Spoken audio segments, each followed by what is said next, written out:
है मेरी माँ आपके साथ विवाह करना चाहती थी, आपने नारायण के साथ कराया। मेरा जब कन्यादान हो, जब मैं इस घर से विदा हूं, तो मैं चाहती हूं कि आप मुझे कुछ वर देकर विदा करें। शिवजी ने कहा आज मैं वर नहीं दे सकता लक्ष्मी तेरे, जब समय मिलेगा तब मैं तुझे वर प्रदान करूंगा। और समय कब आया? जब एक दिन नारायण जी और लक्ष्मी माता का विवाद हो गया। लक्ष्मी जी रुष्ट होकर एक बेलपत्री के पेड़ के नीचे जाकर बैठ गई और उस वृक्ष के नीचे बैठे बैठे लक्ष्मी जी को समय हो गया। वहां से उठी, दूर जाकर एक बालू रेत का शिवलिंग का निर्माण माता लक्ष्मी जी ने करा और हजारों वर्ष तक माता लक्ष्मी जी ने तप की मुद्रा में साधना करने में माता लक्ष्मी डूब गई। हजारों हजार वर्ष बीत गए, दसों हजार वर्ष बीत गए और माता लक्ष्मी शंकर भगवान की आराधना में बैठ गई। तप करते करते करते करते करते करते करते करते लक्ष्मी जी का शरीर ने बेलपत्री के वृक्ष का स्वरूप धारण कर लिया। नारायण उनको ढूंढ ढूंढ के थक गए, लक्ष्मी कहां चली गई? लक्ष्मी दिख नहीं रही, लक्ष्मी गई कहां? देवताओं से पूछा, 33 कोटि देवताओं से पूछा, आखिरी में देवाधिदेव महादेव से पूछा कि मेरी धर्मपत्नी लक्ष्मी गई कहां? शंकर भगवान ने कहा कि उसने एक बेलपत्री का वृक्ष का रूप धारण कर लिया जिससे किसी को दिखे ना। नारायण ने उस बेलपत्री की स्तुति करी, लक्ष्मी प्रकट हुई। शंकर भगवान ने कहा लक्ष्मी, आपने मेरी आराधना हजारों वर्ष तक करी है, मैं तुम्हें वर प्रदान करता हूं। आज तक तुम केवल लक्ष्मी थी, मेरा नाम मैं तुम्हें प्रदान करता हूं। लोग मुझे महादेव कहते हैं, मेरा महाशब्द मैं तुझे देता हूं। आज से तू केवल लक्ष्मी नहीं रहेगी, आज से तू महालक्ष्मी रहे। मैं अपना नाम दे रहा हूं तेरे को।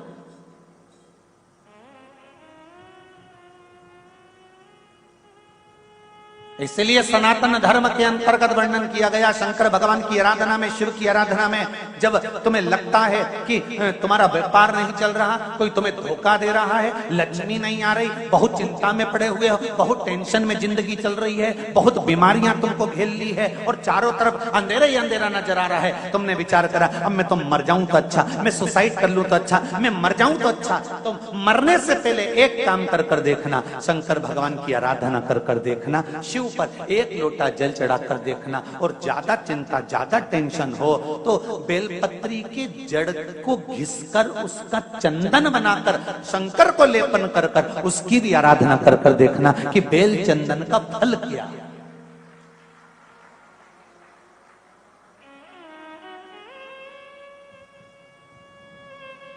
एक बेलपत्र, एक बेल,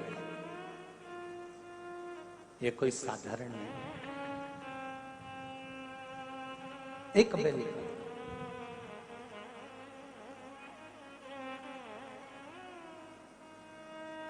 इसकी नीचे की डंडी से लेकर ये दो पत्तियां जहां लगी हैं और दो पत्ती से लेकर ये बीच की जो पत्ती है उसमें जो गैप है, उसमें जो जगह है, दिख रही है आपको?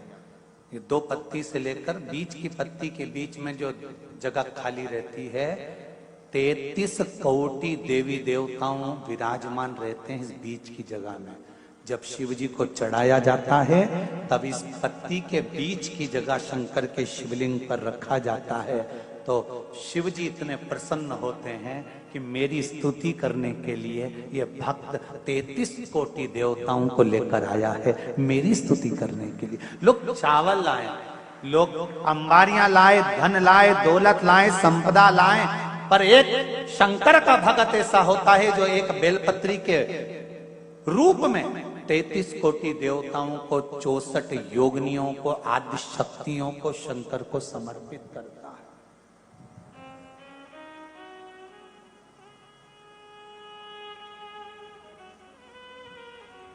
जाओ भगवान के पास, जब भी जाओ तो दिल से जाओ, हृदय से, छल कपट को दूर कर। शराबी और सांप, इनसे भी सीखने को मौका मिलता है। ये रोड पर टेढ़े आड़े चलते हैं पर घर में सीधे घुसते हैं। उसी तरह संसार सागर में तुम कितने भी टेढ़े रहो पर महादेव के चरणों में सीधे ही बने रहना कि मैं तुम्हारा हूं, इसके सिवा मैं कुछ जानता ही नहीं, मैं दूसरा कुछ जानता ना। तो मुझे पूजन आती है, ना मुझे स्तुति आती है, ना मुझे अर्चना आती है, ना मैं सेवा जानता हूं, ना मैं चाकरी जानता हूं। मैं तो केवल एक बात जानता हूं, श्री शिवाय नमस्तुभ्यम। ये वो मंत्र है शिव महापुराण का, इससे ज्यादा मैं कुछ भी नहीं जानता। पंचाक्षर नमः शिवाय, षडाक्षर ओम नमः शिवाय, द्वादशाक्षर ओम नमो भगवते वासुदेवाय, 2 अक्षर का राम जानता हूं, 2.5 अक्षर का कृष्ण जानता हूं, इससे ज्यादा मैं जानता क्या।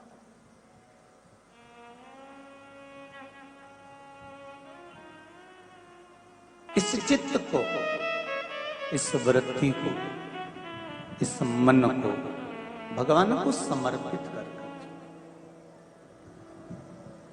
श्री शिवाय नमस्तुभ्यम। कथा के मध्य में जब भी शिव महापुराण का ये मूल मंत्र आए तो स्मरण सभी करें, और इस मंत्र को जब भी कथा के बीच में बोला जाए, चाहे आस्था चैनल पर सुन रहे हो, चाहे फेसबुक यूट्यूब पर सुन रहे हो, चाहे पंडाल में सुन रहे हो, अपने हृदय की बात इस मंत्र को बोलने के तुरंत बाद बाबा से जरूर कहें कि बाबा स्वीकार कर। और फिर कहूंगा, भाग्यनगर वालों बड़े किस्मत वाले हो जो आपको इस भाग्यनगर में, इस हैदराबाद में शिव महापुराण की कथा सुनने का मौका मिला।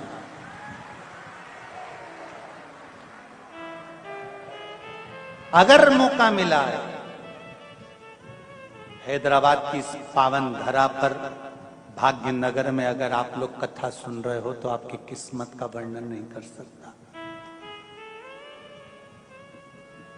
3 घंटे के लिए आप अपना घर छोड़कर कथा पंडाल में बैठे हो तो मेरा देव अधिदेव महादेव भी आपकी दुख की घड़ी में हर पल तुम्हारे सामने खड़ा मिलेगा। हर पल, हर क्षण मिले, वो घड़ी है।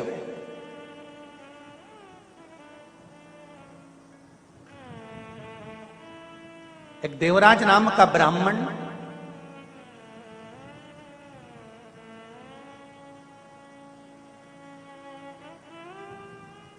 जो ब्राह्मण कुल में जन्मा था, ब्राह्मण के घर में जन्म लिया और जन्म लेने के बाद भी ब्राह्मण का कर्म नहीं कर पाया, ब्राह्मण कर्म से वंचित रहा।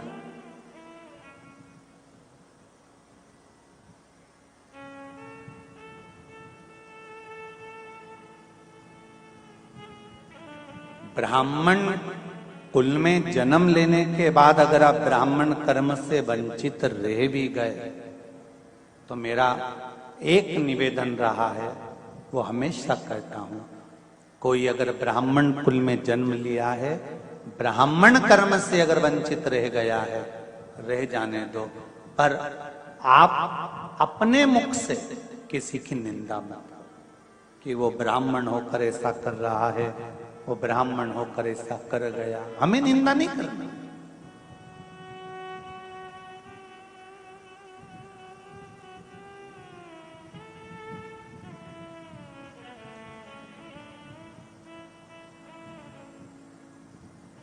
प्रयास करना है जिंदगी का तो थोड़ा सा प्रयास करें कि किसी को संवारने का प्रयास करें।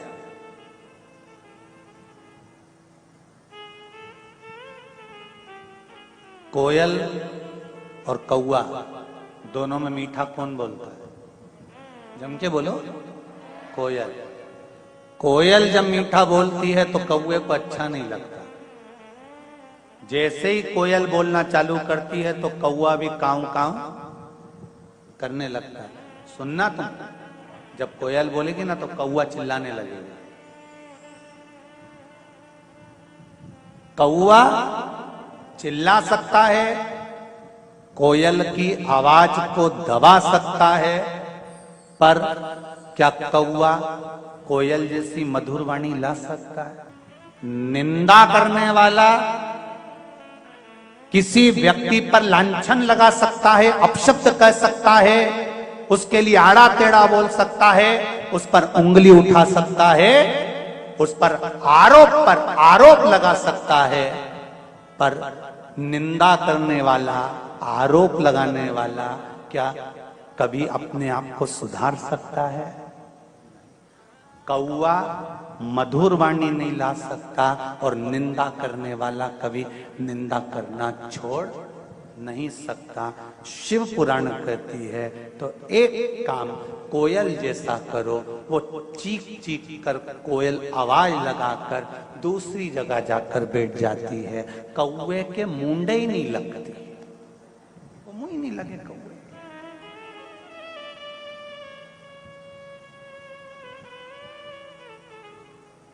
बोले बोले आग लगे बस्ती में, अपन रहो मस्ती में, क्या किसको रोइए, चादर तान के सोइए। अपनी जिंदगी मस्त जियो, जो होगा देखा जाएगा।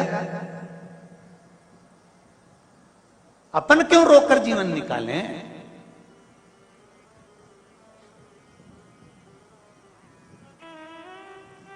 अपनी जिंदगी मस्त में होकर।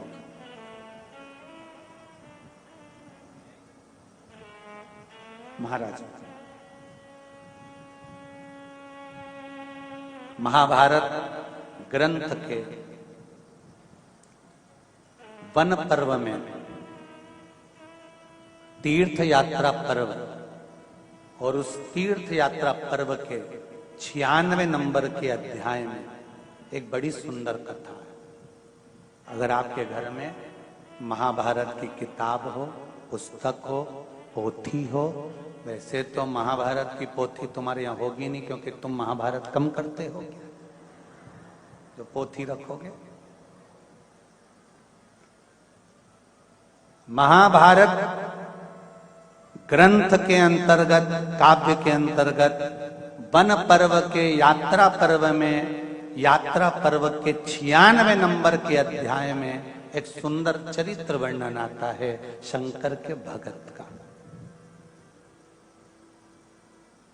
शिव भक्त।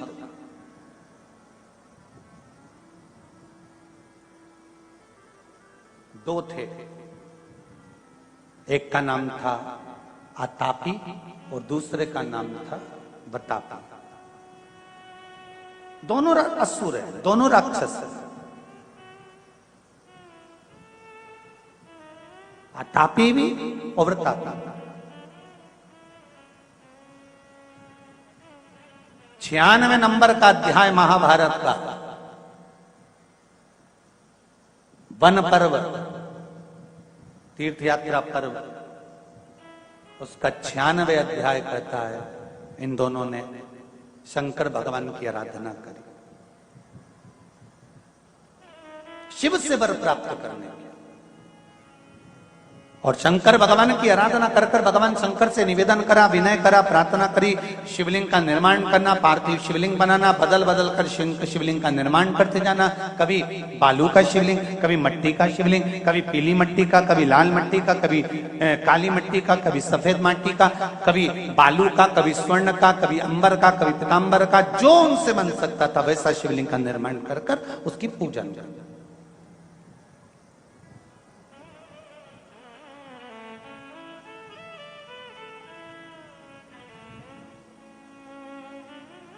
आराधना करते करते करते करते बहुत समय बीत गया।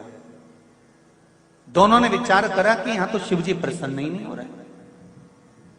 कभी कभी आतापी और वर्तापी जैसा मन में हम भी सोच लेते, इतने व्रत करने के बाद भगवान हमारी क्यों नहीं सुन रहा, कारण क्या है? फिर हमारे मन में थोड़ा सा संशय उत्पन्न होने लगता, भगवान हमारी क्यों नहीं सुन रहा। फिर हम प्रयास करते हैं कि कहीं कोई ऐसा मिल जाए जो कहीं की बस यूं घुमा के और फेंक दे और चमत्कार हो जाए और हमें सोने का अंडा मिल जाए।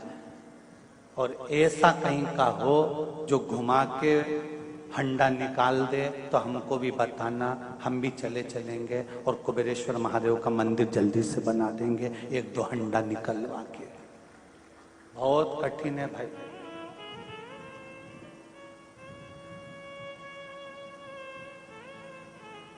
विश्वास अगर करना तो केवल एक भगवान पर, देव अधिदेव सब झूठा। परिवार के लोग भी आग लगाकर शमशान में से चले जाएंगे, कौन बात करने आएगा? अभी तो तुम सब लोग आपस में बात कर लेते हो, जब आग लगाकर चले जाएंगे तुम अकेले धधकती हुई ज्वाला में पड़े रहोगे। वो कहे ना, जो अकेले को भोगना पड़ता है बीमारी का कष्ट। सही है कि गलत है? किसी के शरीर में रोग हो गया ना, उसे अकेले को भोगना पड़ेगा। डॉक्टर आएगा, इंजेक्शन लगाएगा, गोली वाला गोली लाएगा, बेटा पैसा लगाएगा, बहू सेवा कर देगी, बेटा अपना काम करेगा, बहू अपना काम करेगी, भतीजा अपना काम करेगा, रिश्तेदार अपना काम करेंगे, कुटुंब वाले अपना काम करेंगे, पर भोगना केवल अपने को पड़ेगा, कोई दूसरा नहीं भोगेगा।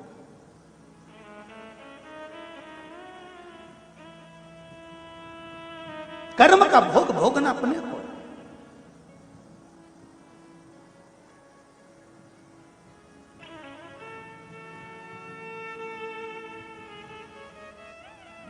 कितना एक चरित्र में कहा, दो मित्र है और एक मित्र धर्म से जुड़ा हुआ है और दूसरा मित्र गलत मार्ग से जुड़ा हुआ है।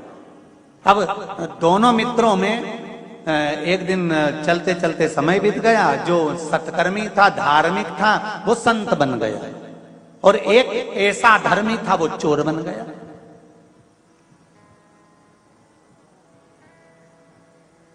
एक संत बन गया, दूसरा चोर बन गया। संत और चोर इन दोनों को बने बने समय बीत गया। 6-7 साल बाद संत अपने गांव में प्रवचन देने के लिए आए। बड़ा पंडाल बना, माइक लगा, स्टेज बना, सारा पूरी व्यवस्था करी गई।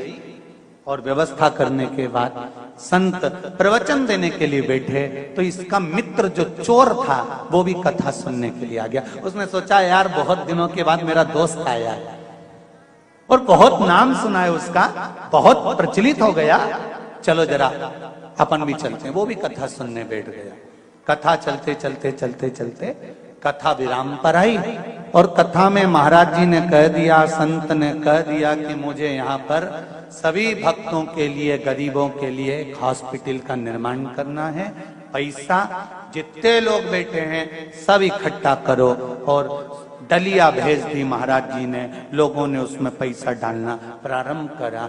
इसके पास भी डलिया आई, चोर के पास। इसने भी 10,000 रुपए निकाल लिए, बस डालने ही वाला था। इतने में इसके मन में आया कि बताओ, अलाउंस हो रहा है, इतना सारा डलते जा रहा है, 5 लाख, 10 लाख, 15 लाख इकट्ठा हो गया, तो मैं 10,000 काय को दूं। 5 रख लिए, 5 निकाल लिए।